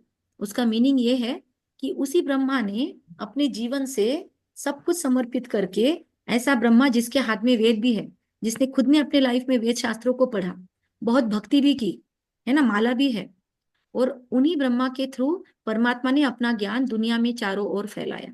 इसलिए उनके 4 से 5 मुख दिखाते हैं, राइट। लेकिन लोगों ने एक गलती कर दी। लोगों ने जैसे लक्ष्मी नारायण, शंकर पार्वती, वैसे ही ब्रह्मा सरस्वती बोलते हैं। लेकिन वो बाकी दोनों जोड़ियां हैं, ब्रह्मा सरस्वती जोड़ी नहीं है, ये बाप और बेटी की जोड़ी है, ये पति पत्नी की जोड़ी नहीं है। पर लोगों ने बहुत गलत बोल दिया, क्योंकि लोगों के अंदर कंट्रोलिंग पावर नहीं रही, तो लोग देवी देवताओं को भी नहीं छोड़ते। देवी देवताओं को भी गंदे चित्र इसमें बना के रखे हैं, जगन्नाथपुरी में, और बहुत सारे स्कल्पचर में, अपने यहाँ पे भी बना के रखे हैं, संभाजी नगर में कितने गंदे गंदे पिक्चर बनाए हैं। देवी देवताएं गंदगी में नहीं रहते हैं, लेकिन इंसानों के अंदर की वासनाएं, उनको सपोर्ट मिलना चाहिए, इसलिए उन्होंने देवी देवताओं के रूप में दिखाया। तो ये हमको ध्यान में रखना है कि प्रजापिता ब्रह्मा और सरस्वती, इनका सबसे शुद्ध रिश्ता था, पिता पुत्री का रिश्ता था, और कभी भी उनकी गलत दृष्टि उन्होंने डालने की जरूरत ही नहीं थी। वो तो इतनी सात्विक आत्मा थे। पर अभी लोगों के मुंह को हम नहीं ताला लगा सकते, हर एक की अपनी अपनी सोच होती है, हमको अपनी सोच पर ध्यान देना है। तो काफी कुछ आज शेयरिंग हुआ, इतने में कुछ सवाल है तो पूछिए, वरना हम यहाँ पे मीटिंग क्लोज करते हैं। आज का रिकॉर्डिंग में थोड़ा लेट डाल दूंगी आपके लिए। Any queries? समझ में आया थोड़ा बहुत? Yes, no? Yes, okay. कोई confusion? No queries, okay, thank you. अभी मैं लिंक तो मैंने शेयर कर दिया आप लोगों के साथ, देखना उसमें। थैंक यू, ओम शांति, बाय, टेक केयर।